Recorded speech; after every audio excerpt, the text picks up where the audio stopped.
Shalom Bapak Ibu, Saudara-saudari yang dikasihi Tuhan. Kita bersyukur boleh beribadah kembali pada hari ini. Mari kita berdoa terlebih dahulu. Bapa di surga, kiranya Tuhan Kau boleh menolong hamba-Mu untuk dikuatkan dan dimampukan dengan segala kelemahan. Tuhan yang pimpin, supaya apa yang diuraikan di dalam kebenaran firman Tuhan merupakan pimpinan daripada Roh Kudus. Sehingga dengan kebenaran firman Tuhan, kami boleh dituntun di dalam jalan kebenaran. Kami rindu ya Tuhan, biarlah firman-Mu boleh terus berbicara kepada setiap kami, menolong kehidupan kami. Sebagai anak-anak Tuhan, kami boleh dijadikan terang dan garam. Kami boleh membawa perubahan kepada lingkungan sekitar kami, kepada kehidupan sesama kami, bahkan kepada bangsa dan negara kami.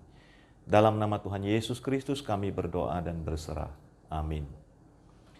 Jemaat sekalian, saya akan mengambil renungan dan penguraian firman Tuhan hari ini dari Kejadian pasal 38 dan pasal 39.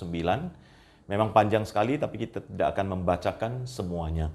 Saudara, saya akan mulai dari Kejadian pasal 38. Tapi sebelumnya kita melihat konteksnya terlebih dahulu di dalam Kejadian pasal yang ke-37, ayat yang ke-35 dan 36. Yaitu sebelum Kejadian 38.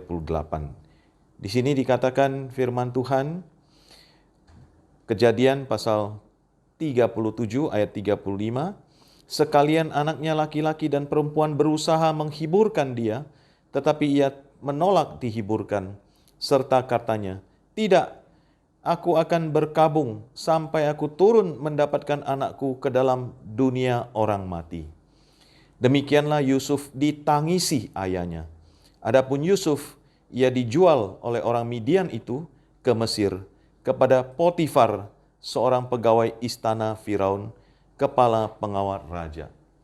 Nah, saudara, ayat-ayat ini dikatakan bahwa Yakub sedang berkabung karena dia mengira anak yang paling dia kasihi, yaitu Yusuf, sudah mati.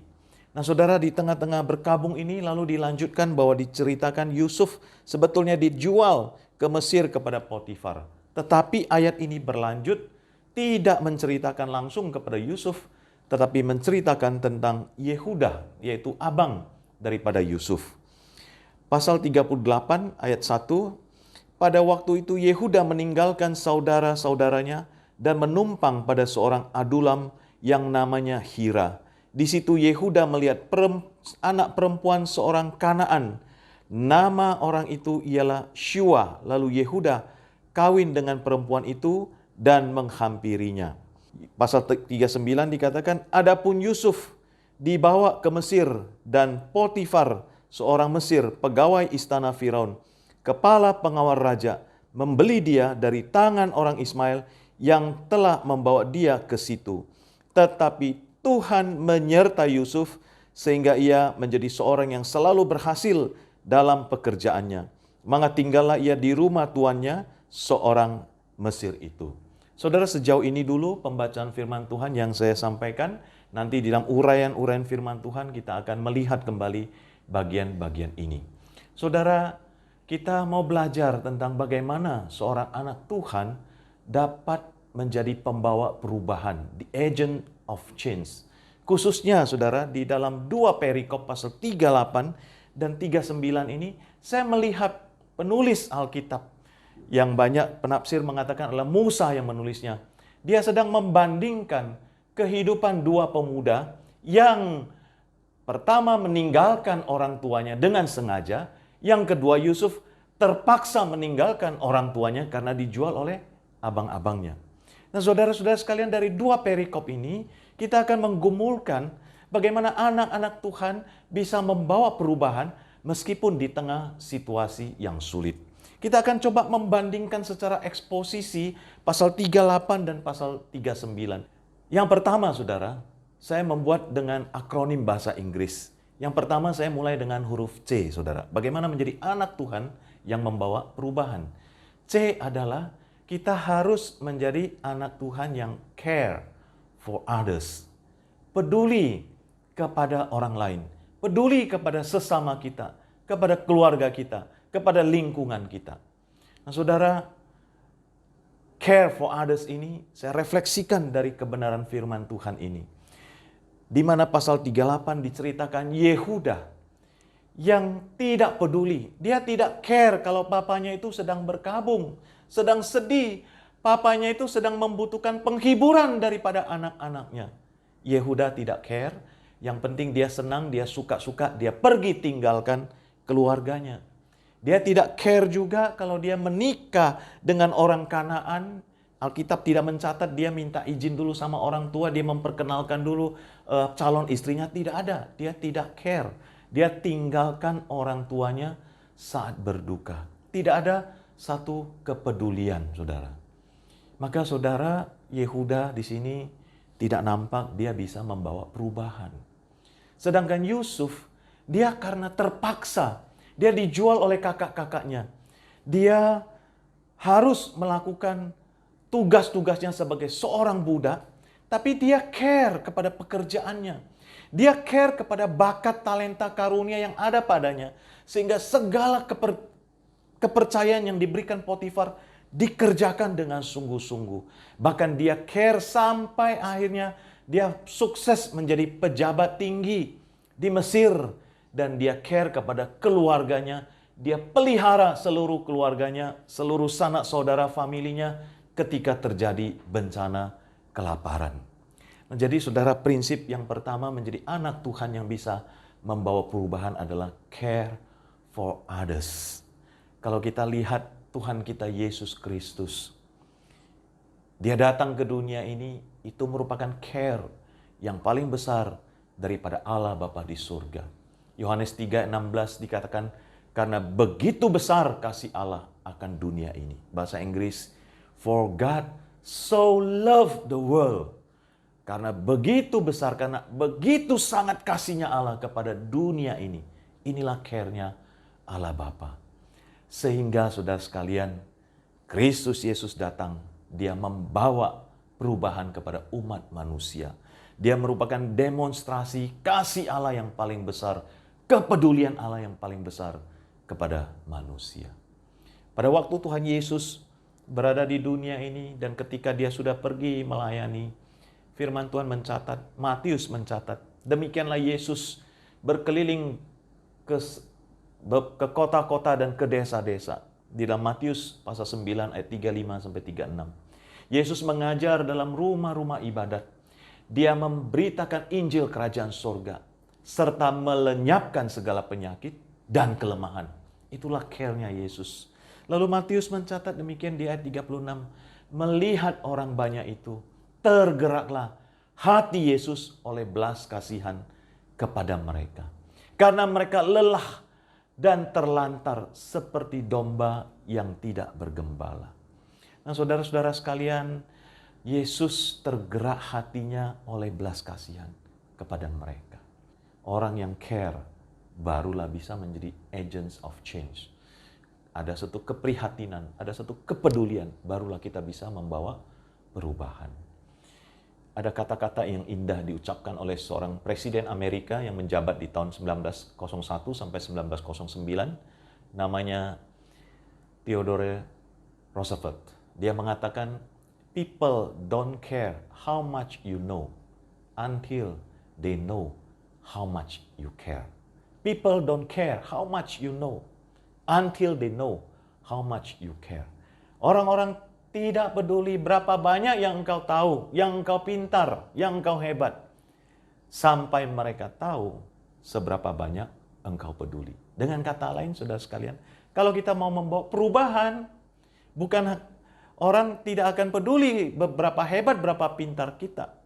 Sampai orang tahu bahwa kita peduli, barulah di sana orang merasakan ada perubahan yang kita bawa, ada perubahan yang terjadi. Dalam konteks kita pada saat ini, di tengah-tengah pandemi COVID-19 ini, kita terus setiap hari diingatkan di televisi, oleh pejabat-pejabat, oleh gugus tugas, bahkan oleh presiden. Kita harus social distancing, jaga jarak. Kita harus rajin cuci tangan. Kita harus pakai masker kalau berada di ruang. Kita harus mengikuti semua protokol kesehatan. Itulah salah satu cara kita menjadi agen perubahan yang paling nyata, yang paling dibutuhkan oleh bangsa ini saat ini. Apalagi kita akan memasuki new normal. Nah, saudara, kita harus menjaga, meskipun ekonomi harus berjalan, kita harus menjaga, kita harus care supaya, saudara, angka daripada penyebaran itu tidak bertambah. Kenapa? Karena kita peduli dengan segala protokol kesehatan. Nah, saudara, gereja juga saya melihat peduli dengan orang-orang yang membutuhkan di tengah-tengah masa yang sulit di pandemi ini. Kita care kepada mereka, kita berikan apa yang bisa kita berikan, kita doakan apa yang bisa kita doakan, kita peduli, di sanalah kita bisa membawa perubahan. Dan akhirnya nama Tuhan dipermuliakan. Kita mulai dengan care for others. Saudara, dari perikop ini yang kedua, saudara, kita bagaimana bisa menjadi agen perubahan. Kita mulai dengan huruf H setelah C, H, yaitu harmony with God. Harmony with God. Nah, saudara, penulis sangat jelas membedakan kata Tuhan yang dipakai di perikop 3, pasal 38 dengan kata Tuhan yang dipakai di perikop 39. Di pasal 38 tentang Yehuda, setiap kali muncul kata Tuhan, konotasinya adalah penghukuman Tuhan kepada anak-anak daripada Yehuda. Tetapi setiap kali kata Tuhan muncul di pasal 39, yang muncul adalah Tuhan menyertai, Tuhan memberkati, Tuhan membuat pekerjaan Yusuf berhasil. Mari saudara kita lihat di dalam eksposisi kita. Pasal 38 ayat 6 sampai 8. Di situ saudara, konteksnya setelah Yehuda menikah, dia mendapatkan 3 orang anak yang bernama Er pertama, yang kedua anaknya namanya Onan, yang ketiga anaknya namanya Shelah. Nah, lalu pasal 38 ayat ke-6 dikatakan, sesudah itu Yehuda mengambil bagi Er, anak sulungnya, seorang istri yang bernama Tamar. Nah, jadi saudara, dia menikahkan anaknya Er dengan seorang perempuan bernama Tamar. Tetapi Er, anak sulung Yehuda itu adalah jahat di mata Tuhan, maka Tuhan membunuh dia. Ayat 8, lalu berkatalah Yehuda kepada Onan, hampirilah istri kakakmu itu, kawinlah dengan dia sebagai ganti kakakmu dan bangkitkanlah keturunan bagi kakakmu. Tetapi Onan tahu bahwa bukan ia yang empunya keturunannya nanti, sebab itu setiap kali ia menghampiri istri kakaknya itu, ia membiarkan maninya terbuang atau spermanya terbuang, supaya ia jangan memberi keturunan kepada kakaknya. Tetapi yang dilakukannya itu adalah jahat di mata Tuhan. Maka Tuhan membunuh dia juga. Nah, saudara-saudara, ada muncul 4 kali kata Tuhan, tetapi hubungannya dengan jahat di mata Tuhan, lalu Tuhan membunuh dia. Itulah kehidupan daripada anak-anak Yehuda. Ini bukan saja kesalahan anak-anaknya, tetapi saya percaya Yehuda sebagai bapa tidak mengajarkan kehidupan rohani yang baik kepada anak-anaknya. Sehingga anak-anaknya tidak tahu untuk menjadi anak yang takut akan Tuhan. Tidak mempunyai hidup yang mengajarkan anak untuk berhubungan dekat dengan Tuhan. Yang harmonis dengan Tuhan. Sehingga bukan perubahan yang terjadi, tetapi hukuman daripada Tuhan yang terjadi. Nah, saudara-saudara sekalian, tetapi bagaimana dengan Yusuf? Mari kita lihat pasal 39. Di sana dikatakan demikian, saudara. Ayat kedua, tetapi Tuhan menyertai Yusuf sehingga ia menjadi seorang yang selalu berhasil dalam pekerjaannya. Kata Tuhan muncul, Yusuf disertai. Ayat ketiga, setelah dilihat oleh tuannya bahwa Yusuf disertai Tuhan, bahwa Tuhan membuat berhasil segala sesuatu yang dikerjakannya. Muncul kali yang kedua, kali yang ketiga, Tuhan menyertai, Tuhan membuat Yusuf berhasil. Ayat yang kelima, sejak ia memberikan kuasa dalam rumahnya dan atas segala miliknya kepada Yusuf, Tuhan memberkati orang Mesir itu karena Yusuf. Muncul kata Tuhan yang memberkati, bahkan memberkati Potifar karena Yusuf. Sehingga berkat Tuhan ada di atas segala miliknya. Muncul lagi kata Tuhan yang disertai dengan kata berkat.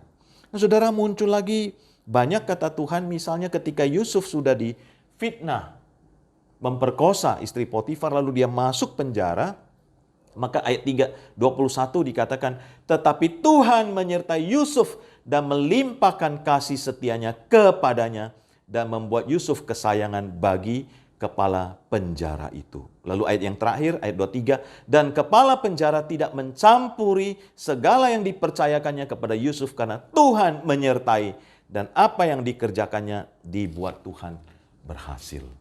Nah saudara, Yusuf bisa menjadi agents of change karena harmony with God. Ayat-ayat yang kita baca tadi, Tuhan menyertai, Tuhan memberkati, Tuhan membuat berhasil, Tuhan menyertai. Apa yang dibuatnya, Tuhan berkati supaya berhasil. Nah saudara-saudara, di tengah-tengah nasib Yusuf dalam tanda petik yang buruk sebagai budak, tetapi dia ada kedekatan dengan Tuhan, anugerah Tuhan, kasih karunia Tuhan yang memberkati Yusuf, sehingga punya hubungan yang intim, yang indah dengan Tuhan. Maka Tuhan membuat dia menjadi seorang agents of change yang bisa membawa perubahan. Kedekatan dengan Tuhan membuat Yusuf bisa melakukan segala sesuatu dengan benar, dengan sesuai dengan kehendak Tuhan.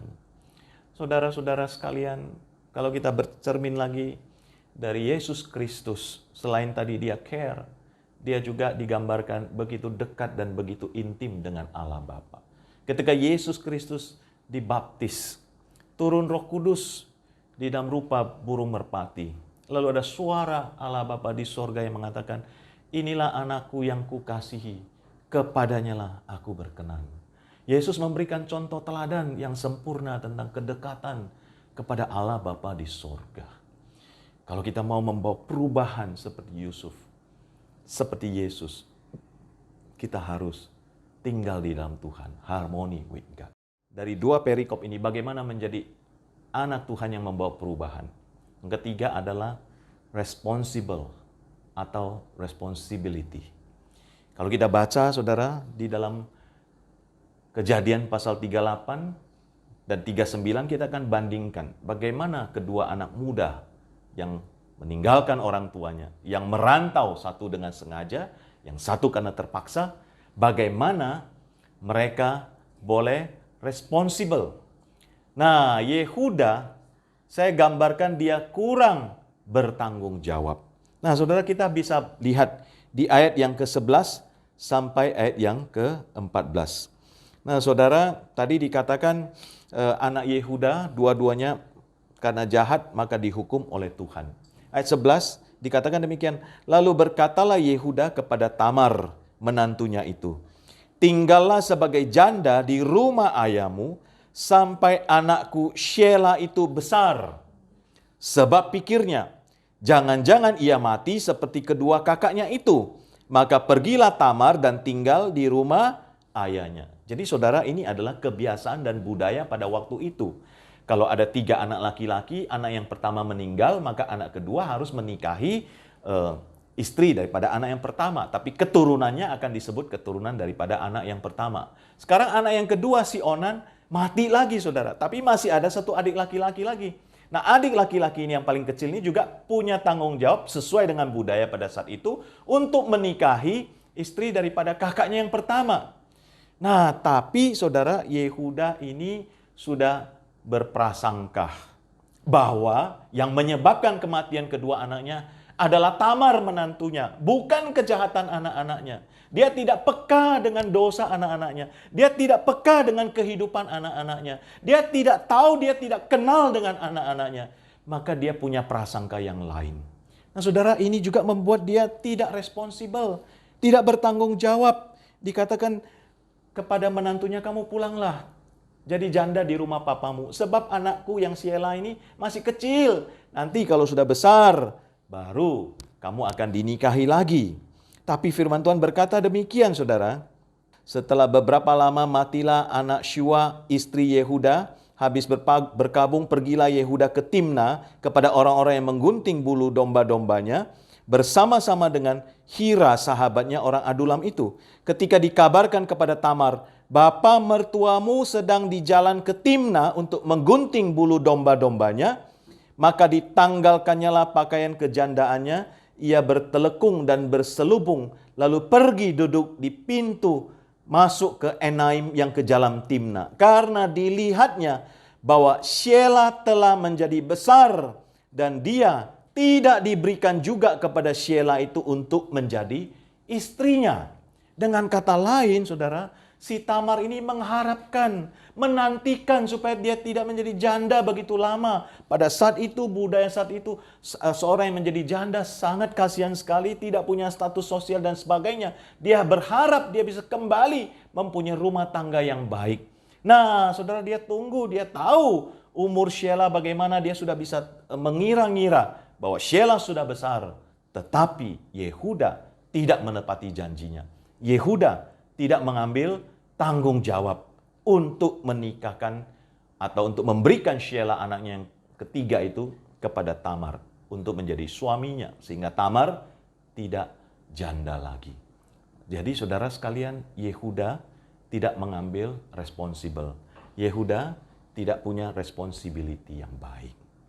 Demikian juga pada waktu pertama tadi saya sebutkan, ketika papanya sedang berduka cita, dia tidak punya tanggung jawab untuk ikut menghibur, untuk ikut menguatkan papanya. Dia tinggalkan keluarganya. Dia tinggalkan abang-abangnya dan adik-adiknya, biar mereka yang urus keluarga. Dia kurang responsibel. Bagaimana dengan Yusuf? Kejadian 39. Yusuf dikatakan sebagai pemuda yang penuh dengan tanggung jawab. Bahkan sebagai budak pun, dia melakukan segala tugas dan tanggung jawabnya dengan begitu sungguh-sungguh. Waktu dia difitnah pun, memperkosa istri daripada Potifar, masuk ke penjara pun. Tadi kita baca sebagian bahwa dia tetap mengerjakan tugas dan tanggung jawabnya dengan baik, sampai-sampai kepala penjara percayakan kepada dia tugas-tugas kepala penjara. Demikian juga pada waktu dia menjadi budak Potifar, segala urusan yang ada di rumah dan usahanya sampai dipercayakan kepada Yusuf. Padahal statusnya adalah sebagai seorang budak. Padahal kondisi mentalnya, emosinya adalah sedang dikhianati, sedang dijual oleh abang-abangnya. Mungkin perasaannya bercampur aduk antara benci, marah, kecewa kepada abang-abangnya. Atau barangkali dia juga bertanya kepada Tuhan bahwa dia sudah menjadi anak yang baik, menolong orang tuanya, menolong abang-abangnya, mengantarkan makanan kepada abang-abangnya. Kenapa abang-abangnya justru pada saat dia mengantarkan makanan, dia ditangkap, dia dijual. Tetapi saudara, segala penderitaan itu, segala kekecewaan itu, segala kepahitan itu, tidak membuat dia bereaksi dengan salah. Tapi dia berespon dengan tepat. Saya suka bahasa Inggris menerjemahkan kata tanggung jawab menjadi responsible atau responsibility. Karena ada seorang penulis, Stephen Covey, mengatakan responsibility itu terdiri dari dua kata, responsibility. Artinya kemampuan untuk merespon segala situasi dengan prinsip yang tepat dan benar. Bukan sekedar mengikuti emosi belaka. Responsibility. Di tengah-tengah situasi yang tidak menguntungkan, di tengah-tengah situasi yang menderita, di tengah-tengah status yang menjadi budak, dia tidak membiarkan situasi itu membuat dia merespon dengan salah. Tetapi dia punya kemampuan untuk berespon dengan benar. Yaitu apa? Apapun situasi saya akan mengerjakan apa yang paling baik yang bisa saya lakukan. Yusuf, dia memilih untuk tidak jatuh di dalam keterpurukan, kepahitan, status sosial sebagai budak. Tapi dia memilih untuk memakai segala daya upaya yang Tuhan sudah berikan kepada dia, talenta dia, untuk dia dikembangkan dimanapun dia berada. Sehingga dia bisa menjadi the agents of change. Karena dia punya responsibility yang tepat. Luar biasa sekali, bukan? Seperti Tuhan Yesus Kristus yang mempunyai responsibility sampai di atas kayu salib, sampai berkata, finish, tetelestai. Segala yang dikerjakannya adalah merupakan suatu tanggung jawab yang besar daripada menyelamatkan umat manusia dari dosa. Berikutnya saudara, dari kedua pemuda ini, dari perikop ini, apa yang kita bisa pelajari? Yang keempat adalah intolerant with sin. Kita tidak bertoleransi dengan dosa. Nah saudara, di pasal 38, Yehuda gampang berkompromi dan bertoleransi dengan orang kafir, dengan orang-orang berdosa. Dia pergi ke Adulam, ke Hira, itu adalah orang yang tidak mengenal Tuhan. Dan dia gampang sekali mengumbar nafsu, saudara-saudara sekalian. Pasal 12, pasal 38 ayat 12 sampai 16 tadi dikatakan saudara bahwa ketika istrinya sudah meninggal habis berkabung, dia langsung pergi kepada orang-orang yang menggunting bulu domba-domba. Kepada temannya orang Hira, orang Adulam itu.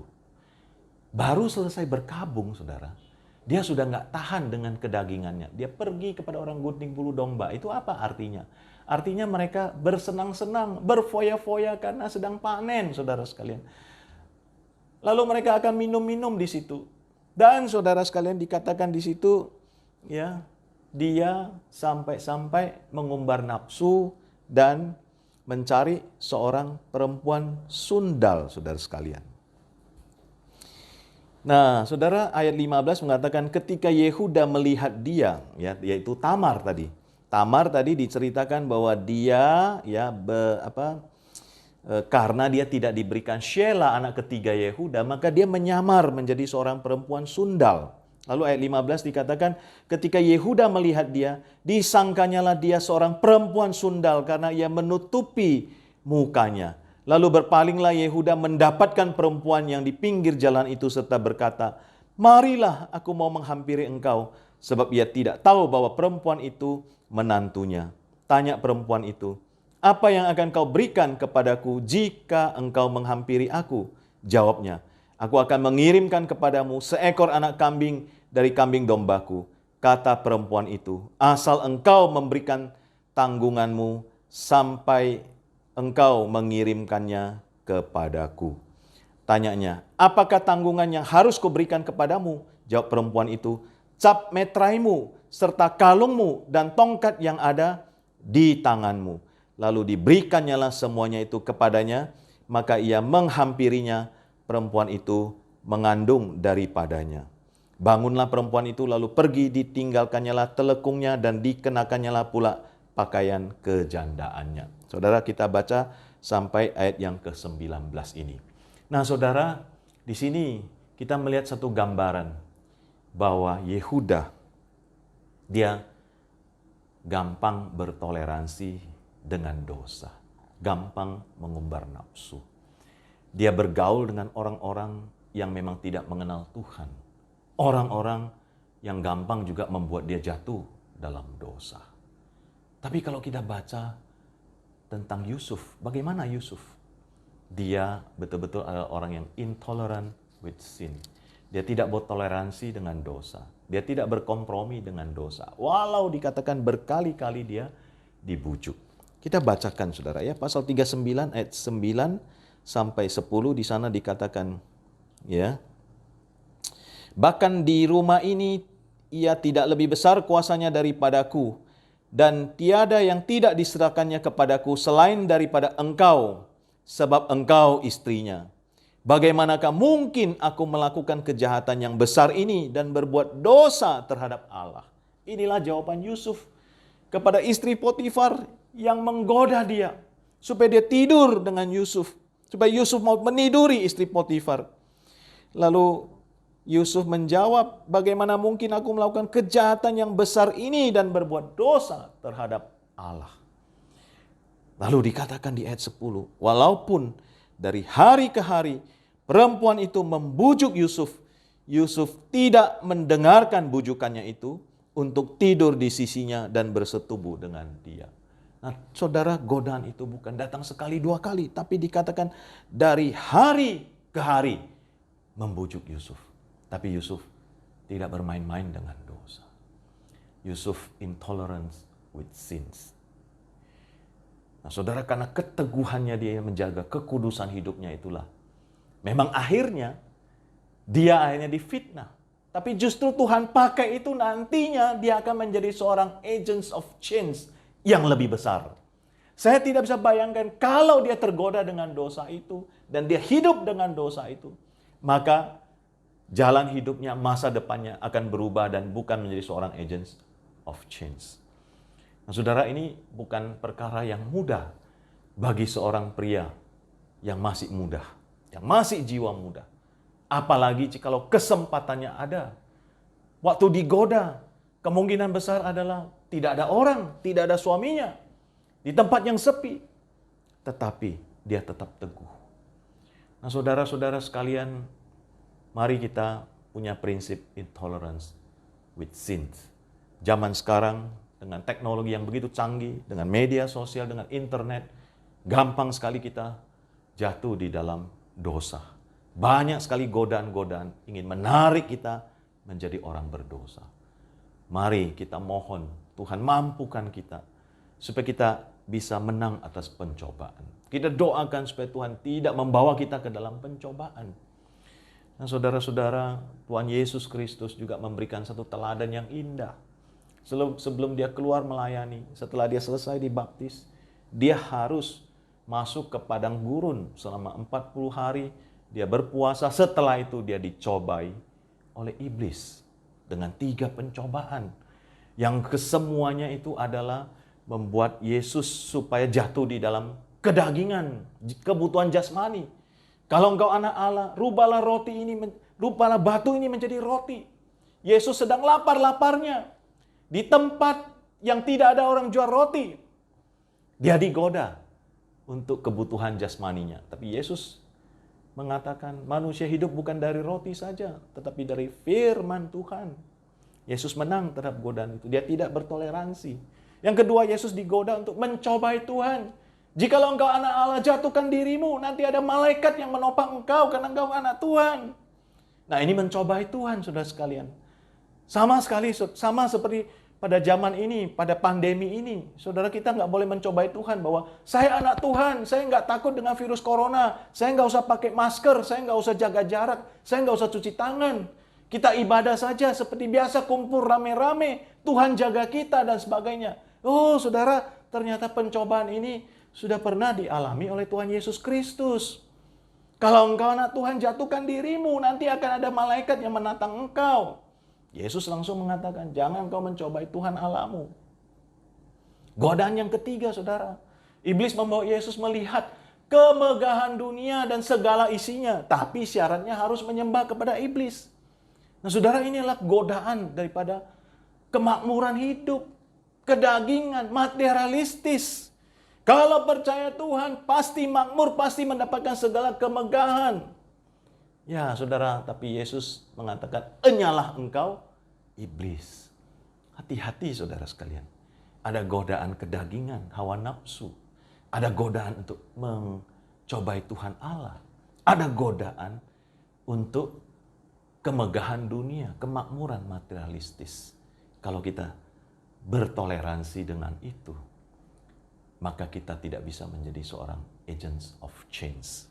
Kalau kita teguh di dalam hidup yang menuruti prinsip firman Tuhan, Tuhan sedang menyiapkan satu rencana supaya nantinya kita menjadi seorang agents of change. Yang kelima, saudara sekalian, dari 2 anak muda ini, apa yang bisa kita pelajari? Yaitu untuk menjadi seorang yang bisa membawa perubahan, kita harus punya self-control, terutama kepada anak-anak muda. Nah, saudara, jelas sekali di dalam kehidupan daripada Yehuda, dia tidak mempunyai penguasaan diri yang baik. Dia lebih dikuasai oleh keinginannya, keinginan hatinya, hawa nafsunya. Dia tidak bisa kuasai diri dengan baik. Nah, bayangkan saudara-saudara sekalian, ya, demi dia bisa tidur dengan perempuan sundal yang adalah menantunya yang menyamar. Dia rela memberikan metrai, tongkat, ya toh, kepada si Tamar yang menyamar itu. Cap metrai, kalung, dan tongkat yang ada di tanganmu. Saudara, pada zaman itu adalah hal-hal yang sangat penting. Metrai, sampai sekarang juga metrai merupakan sesuatu yang sangat penting untuk suatu perjanjian dan sebagainya. Lalu ada kalung, ada tongkat, identitas diri.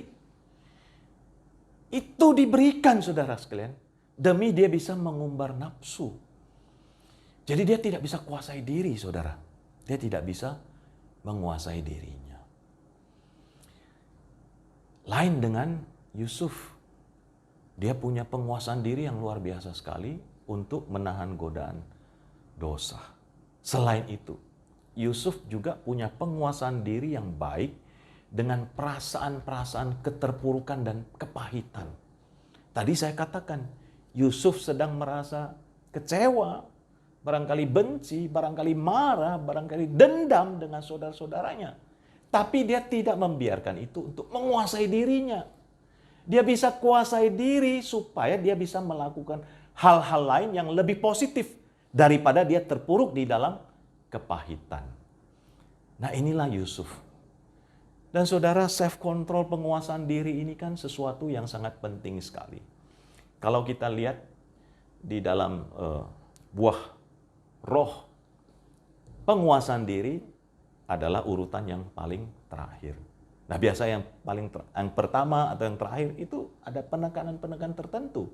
Bagi saya, kalau Paulus menempatkan penguasaan diri di bagian terakhir, ya memang ini hal yang paling penting sebagai sesuatu buah roh karakter Kristen yang bisa menguasai diri di dalam segala keadaan, menguasai diri dari segala godaan-godaan dosa. Yesus Kristus mengatakan, berjaga-jagalah dan berdoalah supaya kamu jangan jatuh ke dalam pencobaan. Roh memang penurut, tetapi daging lemah. Berjaga-jaga dan berdoalah. Berarti apa? Kuasai diri. Waspada terus. Jangan sampai kita lengah. Paulus menasihati Timotius di dalam 2 Timotius 4 ayat 5. Tetapi kuasailah dirimu dalam segala hal. Sabarlah menderita. Beritakanlah, lakukanlah pekerjaan Injil, tunaikanlah tugas pelayananmu. Jadi kita menunaikan segala tugas pelayanan kita, pekabaran Injil dan sebagainya, dimulai dari kuasailah diri dalam segala hal. Di dalam penguasaan diri itu adalah sabar menderita. Nah, orang menguasai diri adalah orang yang sungguh bisa menjaga kesabaran. Rasul Petrus juga mengingatkan di dalam 1 Petrus pasal 4 ayat 7. Kesudahan segala sesuatu sudah dekat. Karena itu, kuasailah dirimu dan jadilah tenang, supaya kamu dapat berdoa. Kuasai diri, kuasai diri, kuasai diri. Saudara, terus terang, memang ini pokok yang sangat sulit, termasuk kepada saya sendiri. Kadang-kadang saya lebih gampang dikuasai oleh perasaan-perasaan negatif, kekecewaan, pergumulan, dan sebagainya. Kenapa begini, kenapa begitu? Kadang-kadang di dalam menghadapi godaan-godaan dan tantangan-tantangan kedagingan dan sebagainya, tidak mampu menguasai diri dengan baik. Kita perlu terus berjaga-jaga dan berdoa. Kita perlu terus memohon supaya hidup kita dipimpin oleh Roh Kudus sehingga kita bisa menguasai diri dengan baik.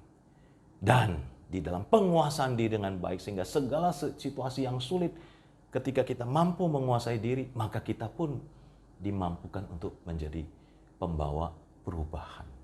Tapi kalau kita tidak bisa kuasai diri, kita terpuruk dengan kondisi kita tidak bisa move on, kita tidak bisa membawa perubahan. Maka penguasaan diri ini sangat penting, saudara sekalian. Yang terakhir, yang keenam adalah T, turn to God always. Kembali kepada Tuhan. Nah, jadi saudara-saudara sekalian, kalau saya urutkan dengan huruf-huruf tadi, sebetulnya akronimnya adalah Christ. C-nya adalah care for others. H, harmony with God. Ya. R, responsible atau responsibility. I, intolerant with sins. S, self-control. Dan yang terakhir, T, turn to God. Nah, saudara, kita lihat lagi perikop Yehuda. Yehuda akhirnya dia bertobat, saudara. Akhirnya dia mengakui kesalahannya. Nah, saudara-saudara sekalian, dikatakan di pasal 38 demikian. Sesudah kira-kira 3 bulan, dikabarkanlah kepada Yehuda, Tamar, menantumu, bersundal, bahkan telah mengandung dari persundalannya itu. Lalu kata Yehuda, bawalah perempuan itu supaya dibakar. Waktu dibawa perempuan itu, menyuruh orang kepada mertuanya mengatakan, dari laki-laki yang empunya barang-barang inilah aku mengandung. Juga dikatakannya, periksalah Siapa yang empunya cap meterai serta kalung dan tongkat ini? Yehuda memeriksa barang-barang itu, lalu berkata, bukan aku, tetapi perempuan itulah yang benar, karena memang aku tidak memberikan dia kepada Shelah anakku. Dan berikutnya dikatakan, dan ia atau Yehuda tidak bersetubuh lagi dengan perempuan itu. Atas anugerah dan kasih karunia Tuhan, Yehuda bisa bertobat. Dia bisa kembali kepada Tuhan. Dia mengakui kesalahannya. Dia kembali mengambil tanggung jawab bahwa ini terjadi karena dia tidak memberikan Shelah. Lalu dikatakan dia tidak bersetubuh lagi dengan perempuan itu. Sesudah itu, saudara, lama kemudian ketika Yusuf menjadi pembesar, ketika Yusuf mau menahan Benyamin, ya, ini tentu ceritanya panjang, tapi Yehuda lah yang membela Benyamin supaya tidak ditahan oleh Yusuf. Karena menurut Yehuda, bahwa papanya Yakub itu, pada waktu Yusuf dipikir sudah meninggal, sangat sedih sekali. Dia tidak pengen lagi papanya sedih lagi. Jadi timbul lagi care, kepedulian. Ada perubahan hidup di dalam kehidupan Yehuda. Dan atas anugerah Tuhan, saudara-saudara sekalian, ternyata Yehuda inilah yang dipilih oleh Tuhan. Di dalam perjanjian Tuhan mendatangkan juru selamat dunia. Yehuda lah yang dipilih untuk menjadi leluhur daripada Tuhan Yesus Kristus. Di dalam Matius pasal 1 dikatakan, inilah silsilah Yesus Kristus, anak Daud, anak Abraham.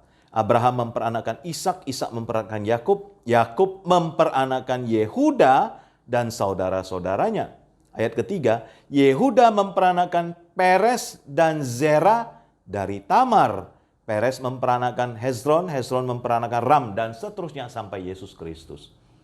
Jadi saudara, ternyata Tuhan memakai apa yang menjadi kelemahan manusia, apa yang menjadi kesalahan manusia. Tapi justru dalam kasih karunia, Tuhan pakai untuk menjadi leluhur daripada Tuhan Yesus Kristus. Yehuda bersama Tamar yang melahirkan Peres dan Zerah, sekarang Peres dari Yehuda ke Peres dan seterusnya sampai kelahiran Yesus Kristus. Tuhan beranugerah. Tuhan berkasih karunia kepada Yehuda. Justru dengan kesalahan Yehuda, Tuhan pakai dengan kasih karunia-Nya untuk menjadi leluhur daripada Tuhan Yesus Kristus. Saya waktu baca bagian ini, saya nggak habis pikir, kok bisa Tuhan? Ini kan kelemahan manusia. Kok ada di dalam leluhur daripada Tuhan Yesus Kristus? Nah, saudara-saudara, kalau dipikir-pikir, semua silsilah itu adalah semua orang-orang yang berdosa. Semua orang-orang yang ada kesalahan. Oleh karena itu, kita harus senantiasa sadar bahwa kita juga adalah manusia yang berdosa. Kita perlu senantiasa turn to God, kembali kepada Allah, supaya Tuhan berkasih karunia mengubah hidup kita, memulihkan kita, mengampuni kita. Dan di situ setelah kita dipulihkan, kita move on kembali untuk bisa menjadi the agents of change. Sebagaimana kehidupan Yesus juga, yang selalu rindu datang kepada Allah Bapa dan melakukan kehendak Bapa di sorga. Disitulah Yesus menjadi agents of change. Pergumulan Yesus di Taman Getsemani, jikalau sekiranya mungkin cawan ini berlalu sampai 3 kali doanya. 3 kali, saudara sekalian. Tetapi tiga-tiganya Yesus berkata, bukan kehendakku, melainkan kehendak Bapa. Turn to God Father. Kembali kepada Allah Bapa. Maka Yesus berhasil menjadi the agents of change, juru selamat dunia. Sebagaimana Yusuf juga, di dalam catatan pasal 39, 8-9, 10 kali Tuhan menyertai, Tuhan memberkati, Tuhan membuatnya berhasil. Dan di dalam rangkaian perjalanan hidup Yusuf, akhirnya Yusuf bisa mengatakan, memang kepada abang-abangnya, memang kamu mereka-rekakan yang jahat terhadap aku, tetapi Allah telah mereka-rekakannya untuk kebaikan, yaitu untuk memelihara hidup suatu bangsa yang besar. Jadi dia bisa melihat kepahitan hidupnya, semua itu adalah semua kembali kepada rencana Allah Bapa di surga supaya dia bisa menjadi the agents of change. Itulah kata-kata Yusuf yang sangat terkenal dalam Kejadian 50 ayat 20. Semua yang terjadi dia bisa intisarikan, dia bisa simpulkan bahwa ternyata saya kembalikan Allah lah yang berdaulat, Allah lah yang merencanakan, Allah lah yang bekerja di dalamnya untuk mendatangkan kebaikan. Demikianlah saudara-saudara sekalian, dengan prinsip daripada akronim Christ ini, mari kita menjadi anak Tuhan yang membawa perubahan. Christ dari kata C, care for others. H atau H, harmony with God. R, responsibility. I, intolerant with sins. S, self-control. Dan yang terakhir T, turn to God always. Kiranya dengan prinsip ini meneladani kehidupan daripada Yusuf, melihat, merefleksikan kehidupan daripada Yehuda, dan yang terutama meneladani Gembala kita yang agung Tuhan Yesus Kristus, maka kita bisa menjadi anak Tuhan yang membawa perubahan. Mari kita berdoa. Terima kasih ya Tuhan untuk firman-Mu yang begitu indah. Ada dua anak muda yang di dalam dua perikop diceritakan meninggalkan orang tua mereka. Yang satu dengan sengaja, yang satu karena terpaksa. Tetapi di dalamnya ada eksposisi yang indah. Bagaimana Tuhan boleh memberikan contoh melalui anak-anak ini. Tuhan beranugerah bagaimana anak-anak muda ini boleh menjadi the agents of change. Tuhan tolong kami mempunyai karakter Kristus yang peduli kepada sesama. Mempunyai karakter Kristus yang mempunyai hubungan yang harmonis dengan Allah Bapa. Mempunyai karakter yang responsible, yang intolerant with sins, yang punya penguasaan diri, punya kesabaran, dan senantiasa turn to God, kembali kepada Bapa di sorga. Tuhan yang tolong kami, Tuhan yang kuatkan kami, Tuhan yang ampuni segala dosa dan pulihkan hidup kami, supaya kami bisa menjadi agen perubahan. Terima kasih, dalam nama Tuhan Yesus kami berdoa. Amin. Puji Tuhan atas firman-Nya, kiranya Tuhan memberkati kita sekalian. Amin.